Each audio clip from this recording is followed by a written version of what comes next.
सो hey guys, स्वागत है आपका एक बार फिर से आप ही के यूट्यूब चैनल में। इस वीडियो में बात करेंगे आईडीबीआई बैंक को लेकर। तो काफ़ी टाइम से निवेशकों के कमेंट है आईडीबीआई बैंक को लेकर। तो देखो भी बैंकों को लेकर मैं आपको पहले भी बोल चुका हूं, अगर आप लोग बैंकों में खरीदारी करना चाह रहे हो इससे अच्छा एनबीएफसी कंपनियों के अंदर लगा दो पैसा।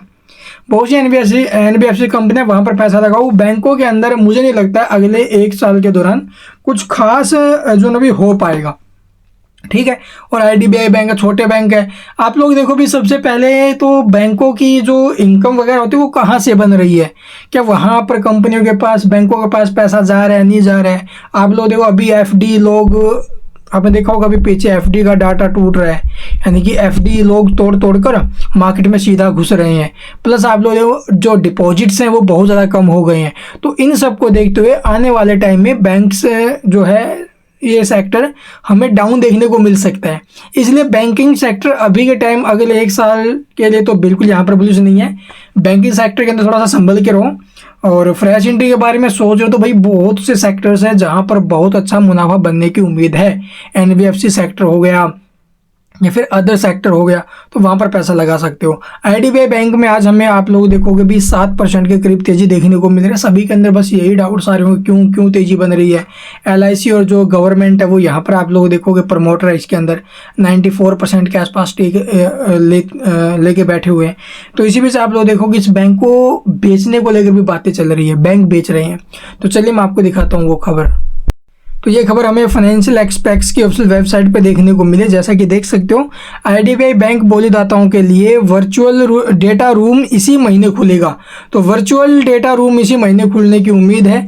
और यहाँ पर देख सकते हो भी जुलाई में भारतीय रिजर्व बैंक ने चयनित बोलीदाताओं को उपयुक्त मंजूरी दे दी थी। तो यहाँ पर अब आप लोग जो भी बोली आए यहाँ पर आएंगी, सबसे ज़्यादा जो बोली लगाएंगे उनको मिलेगा ये बैंक। और इसके बाद ये जो बिक्री वगैरह होने के बाद जो क्या बोलते हैं एलआईसी और जो गवर्नमेंट है उसकी किस प्रकार से यहाँ पर हिस्सेदारी रहेगी, तो वो यहाँ से अपना हिस्सा बेचकर टोटल 34% स्टेक रखना चाहते हैं।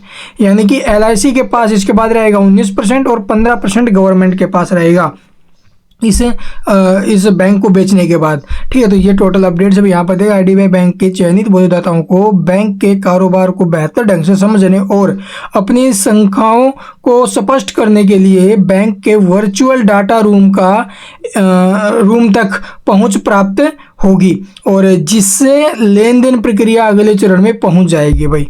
तो अब इसको जो ना भी बेचने के कगार पर आए हुए हैं। देखो भी मैंने आपको पहले ही बोला था, कई बार कमेंट्स में रिप्लाई दे देता हूं कि बैंकों को लेकर मैं बिल्कुल बुलिश नहीं हूं भाई। अगला 6 महीने 1 साल जो ना भी बैंकिंग सेक्टर कुछ खास करने वाला नहीं है।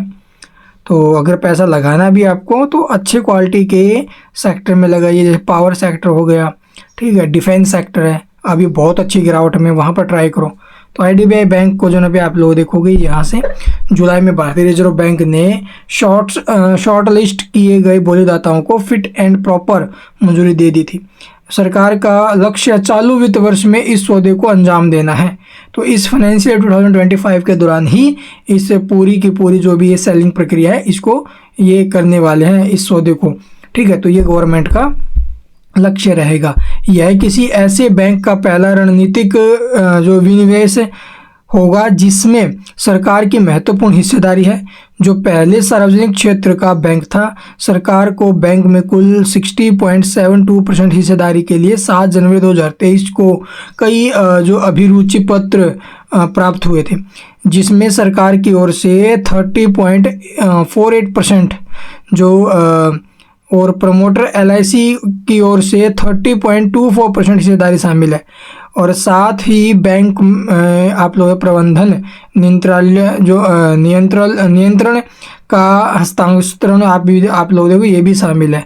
तो कुल मिलाकर देखा जाए तो देखो भी बैंक बिक रहा है। यस बैंक में भी ऐसी बातें चल रही है कि बैंक को जो ना भी बेचा जाएगा, यहाँ पर भी यही बातें चल रही है। स्टॉक में कभी बड़ा मूव आता है तो कभी बड़ी गिरावट भी बनती है। तो इस स्टॉक से भी दूर रहने में ही भलाई है, आगे आपकी मर्जी है। आप किस प्रकार से क्या स्ट्रैटेजी बना रहे हो स्टॉक में। मेरे कुछ खास नहीं लगा। और आने वाले टाइम में अगर कुछ अच्छा होता है तो आपको बताएंगे भी बैंकिंग सेक्टर में, बट अभी के टाइम पे कुछ अच्छा नहीं हो रहा है। अगर बात करें चार्ट की तो यहाँ पर आप लोग देखोगे भी 1 आवर टाइम फ्रेम चार्ट के ऊपर हमें एक ब्रेकआउट देखने को मिला है और ये ब्रेकआउट आया भी डबल बॉटम का, ठीक है। तो डबल बॉटम चार्ट पैटर्न का ब्रेकआउट हमें देखने को मिला और स्टॉक में काफ़ी शानदार एक्शन भी रहा है भाई। तो यहाँ से जो हमें टारगेट ऊपर में देखने को मिल सकते हैं, अगर ये स्टॉक 89 रुपये 27 पैसे के ऊपर में रहता है तो यहाँ से 101 रुपये के आसपास के भी मूव आ सकते हैं भी लेवल्स के हिसाब से अगर देखा जाए, बट नीचे में सपोर्ट रहेगा भी 89 का, ठीक है। इसके अलावा कुछ पूछना तो कमेंट में पूछ सकते हो। चैनल को सब्सक्राइब नहीं किया तो सब्सक्राइब करना बिल्कुल मत भूलना, ताकि स्टॉक के रिगार्डिंग आपसे जो है भी कोई भी अपडेट मिस ना हो। और बाकी कुछ खास देखो भाई, ऊपर से जो स्टॉक है वो टूट ही रहा है काफ़ी टाइम से, ठीक है। कुछ खास प्रदर्शन इसने किया नहीं है अभी के टाइम अगर देखा जाए तो। एक 1 डे टाइम फ्रेम के ऊपर भी देखोगे भी कुछ खास नहीं है। तो यहाँ से अगर 1 डे टाइम फ्रेम पर इसका एक अप ट्रेंड जरूर बना हुआ है, यहाँ पर देख सकते हो।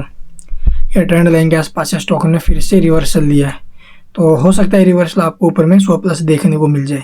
और बाकी नीचे में सपोर्ट आपको मैंने बता दिया। Thank you for watching the video.